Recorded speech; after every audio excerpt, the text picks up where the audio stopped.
Start करते हैं 8th history chapter 4 part 6 से, जिसमें we will study about the tribal chief कि क्या होने लग गया था उनके साथ। How did colonial rule affect tribal lives, यानी कि जब ये ब्रिटिशर्स आ गए थे, ब्रिटिश रूल हो रहा था, उस टाइम पे किस तरह से ट्राइबल लोगों की ज़िंदगी पे असर पड़ा।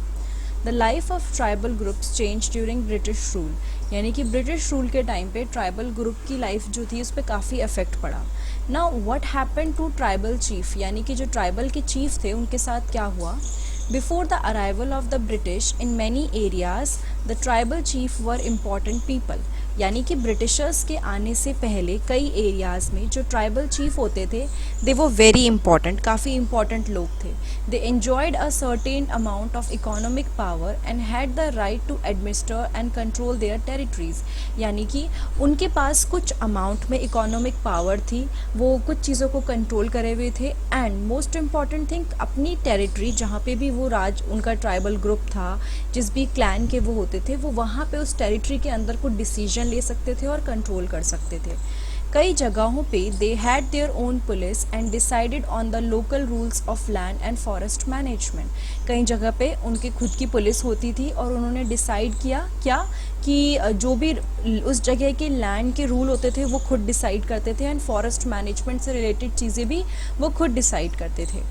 Under British rule, the function and powers of the tribal chief changed considerably, यानी कि ब्रिटिश रूल के अंडर ये चीज़ काफ़ी हद तक चेंज हो गई थी, यानी कि जो पहले था वैसा नहीं रहा। They were allowed to keep their land titles over a cluster of villages and rent out land, but they lost much of their administrative power and were forced to follow laws made by British officials in India, यानी कि उनको था permission कि वो लोग land का ध्यान रखें, मतलब जो भी उनके अंदर लैंड आता है उसको ध्यान दें,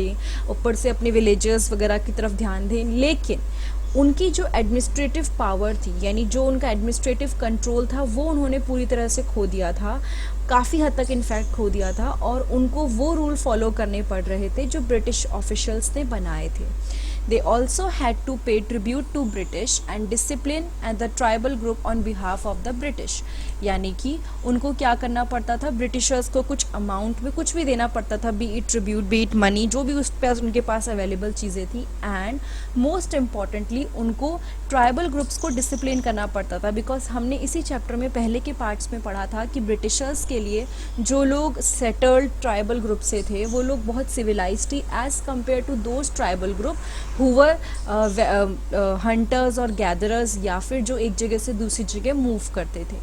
They lost the authority they had earlier enjoyed among their people and were unable to fulfill their traditional function, यानी कि उन्होंने अपनी जो अथॉरिटी थी, जो उनके पास पहले थी, लोगों पे जिस तरह से वो राज करते थे, वो खो दिया था। एंड वो जो भी अपने ट्रेडिशनल रूल्स थे, रेगुलेशन थे, उनको फॉलो नहीं कर पा रहे थे, उनको ध्यान नहीं रख पा रहे थे, यानी कि ब्रिटिश रूल के स्टार्ट होने के बाद everything change for them, specially for the tribal chief, जो कंट्रोल उनके अंडर था वो अब नहीं था।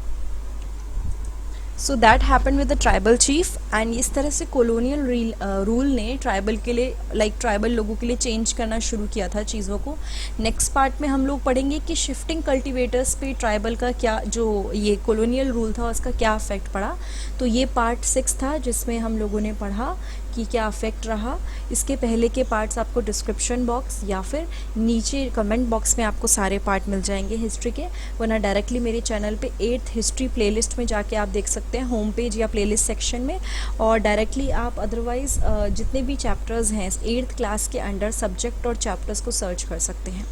Thank you so much.